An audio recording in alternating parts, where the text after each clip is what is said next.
Meu nome é Stefano Giarelli, eu sou diretor financeiro da DEOD e eu cuido de algumas áreas aqui, além de finanças, como o RH, toda a parte administrativa, TI. E felizmente, recentemente, a gente está criando uma área nova de sustentabilidade na empresa. Eu vou falar um pouco aqui sobre algumas questões de interesse no mercado de eficiência energética e especialmente algumas questões ligadas a crédito, linhas de crédito, como financiar projetos de eficiência energética. E eu vou dar uma palhinha sobre algumas coisas existentes e coisas que estão sendo desenvolvidas para isso. Já existem bastante produtos no mercado para financiar projetos de eficiência energética ou projetos de geração de energia. Se a gente falar, por exemplo, em geração solar, quando você tem que construir uma usina, você já tem bancos, a gente já tem até algumas parcerias com bancos, onde o cliente consegue se cadastrar no banco e financiar o projeto dele. Tem inclusive bancos que têm facilidades para isso, que você não precisa nem ser cliente do banco. Você pode fazer um pré-cadastro lá e você já tem seu projeto, quando você manda o projeto, você já tem um crédito pré-aprovado nesse banco para você fazer seus projetos. Você tem também alguns bancos de desenvolvimento de olho nisso.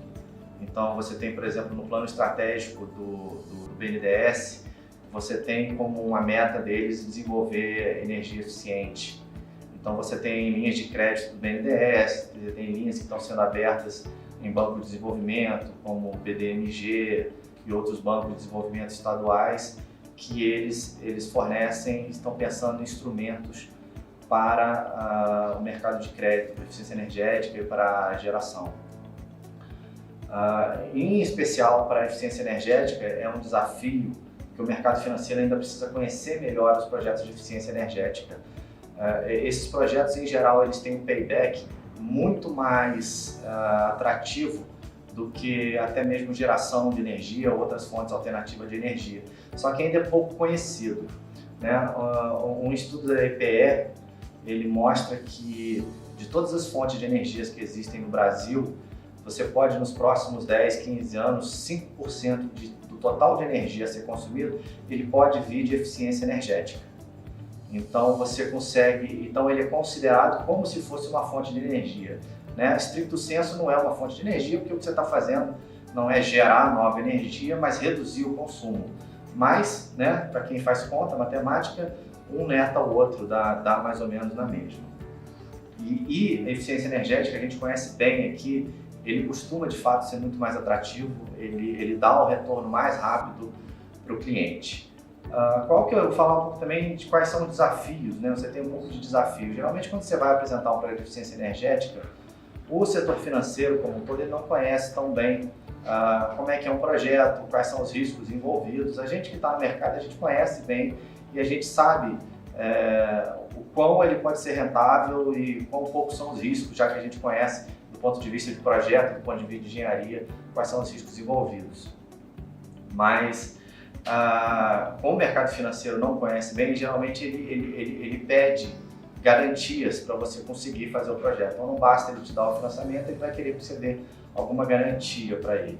Nesse sentido, a gente está desenvolvendo, eu participo de um lab, que é o Lab de Finanças Verdes, que é um grupo formado de diversas instituições financeiras brasileiras, internacionais, bancos internacionais interessados no desenvolvimento do que eles chamam de finanças verdes, que são finanças ligadas a produtos mais sustentáveis.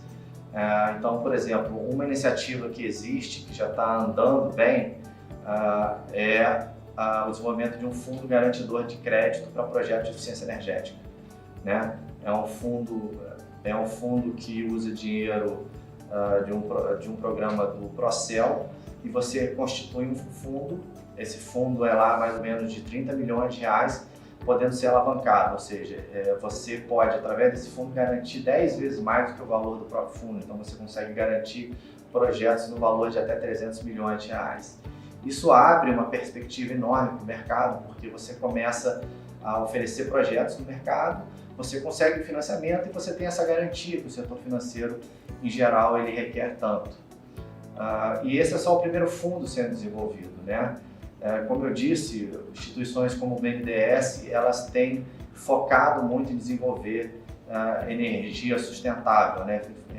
Eficiência energética. Então, a tendência é que os produtos financeiros eles aumentem, se multipliquem, né? E fundos garantidores desse tipo eles podem aumentar de valor ou novos fundos podem ser criados.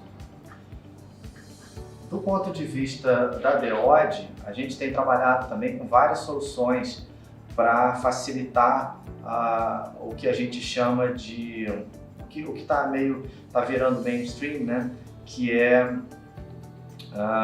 Energy as a Service, né? A gente em geral, o que é Energy as a Service?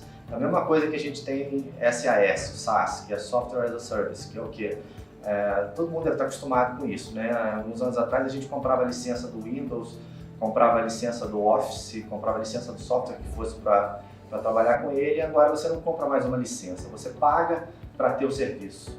Então você tem aquele serviço, você paga uma mensalidade, você paga uma anuidade e por aí vai. O mercado está indo nessa direção, ele já acontece com muita força no exterior, nos Estados Unidos, na Europa, e é um conceito que está chegando no Brasil, que é você justamente oferecer essa solução. Você vai numa determinada empresa, numa indústria, num comércio, num agro, e você oferece toda a solução de eficiência energética, e essa solução está atrelada a uma redução de custo, né? Um dos grandes atrativos para quem contrata eficiência energética é reduzir o custo de energia que ele tem.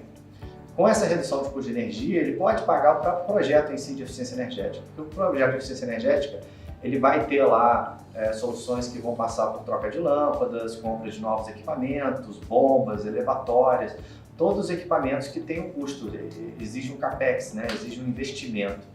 Então, o que é o Energy as a Service? Né? É você oferecer a solução completa. Você chega lá para o cliente, você estuda ele, você diz para ele qual o potencial de redução de energia e em vez de você exigir desse cliente um investimento para fazer esse negócio, você traz acoplado a isso uma solução financeira. Ou seja, ele não precisa pagar para fazer aquilo. Ele vai pegar um financiamento, ele vai começar a fazer o projeto, né? A gente vai fazer as aquisições e ele vai ter as economias de energia dele, e com base nas economias de energia que ele está tendo, na performance dele, ele vai pagando as parcelas desse financiamento. Então, o cliente, ele praticamente não tem por que ele não fazer, porque ele não tem o risco, a gente vai dar a garantia toda da qualidade dos projetos que a gente faz, o dinheiro, ele não precisa abrir mão de recurso que ele precisa para investir em outras coisas de energia do negócio dele, e ele vai poder pagar com base na própria economia que a gente vai estar gerando, né? Então, a gente tem projetos aqui que tem um payback de 2, 3 anos, 4, 5 anos, então significa um projeto muito bom que tem aí um payback de 2, 3 anos, que em 2, 3 anos ele paga isso e a partir daí é só ganho para ele, porque a partir daí não tem mais o gasto e também não tem mais que pagar o financiamento, né? Se ele já conseguiu pagar o custo do investimento inicial, depois desses anos de payback, para ali é só economia direto, caixa para ele, é dinheiro no bolso. A DEOD tem trabalhado próximo a algumas instituições do mercado financeiro, buscando desenvolver algumas soluções justamente para a gente propiciar esse mercado de Energy as a Service, né? Ou seja, a gente entregar para o cliente um serviço de redução, de eficientização na energia dele, né? No consumo de energia do cliente.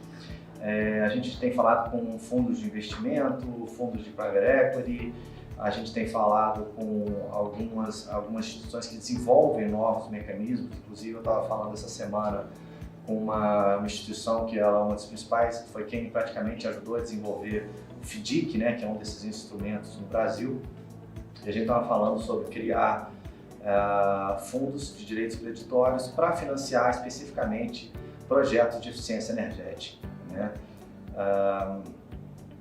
Esses projetos eles podem dar um rendimento bem atrativo para o investidor que está buscando sair do mercado de renda fixa, principalmente considerando as taxas de juros atuais que são muito baixas, E a gente também tem um viés muito forte de sustentabilidade, então a gente procura instituições que também estejam ligadas a isso, né? Alguns fundos de investimento, alguns assets, né? Algumas empresas que criam esses mecanismos, elas também, em geral, eu vejo elas assim, elas estão no sistema B, né? Ou elas estão ligadas aos Objetivos do Desenvolvimento Sustentáveis, ou elas assinaram o Pacto Global da ONU, alguma coisa nesse sentido, elas estão indo nessa direção. Algumas mais, algumas menos, mas a gente tem aqui, por princípio, a gente acha muito importante ter esse princípio junto. Então, quando a gente desenvolve esses mecanismos, a gente pensa em fazer deles não apenas meros instrumentos financeiros, mas instrumentos financeiros que estejam vinculados a uma estratégia de sustentabilidade, né? Já existem diversos green bonds tendo sido emitidos no Brasil, que são títulos que financiam projetos, às vezes, de usinas solares, projetos de usinas eólicas, e o mercado está cada vez mais receptivo a esse tipo de produto. Então a nossa ideia é sim também ir para esse lado, emitir títulos que tenham por trás também um ferramental, um framework de ESG, né? Environmental, Social e Governance, né? Que são as 3 siglas que estão aí um pouco na moda, mas que para a gente já tem um tempo. Então, pessoal, é isso sobre finanças. Eu espero ter dado um pouquinho de informações para vocês aí. A gente aqui é muito aberto a diálogo, então se você tiver alguma dúvida, quiser falar com a gente, quiser entrar em contato comigo, fica à vontade, tanto para tirar alguma dúvida, para desenvolver alguma coisa nova, para a gente pensar uma possibilidade aí de parceria. Nós estamos sempre à disposição aqui.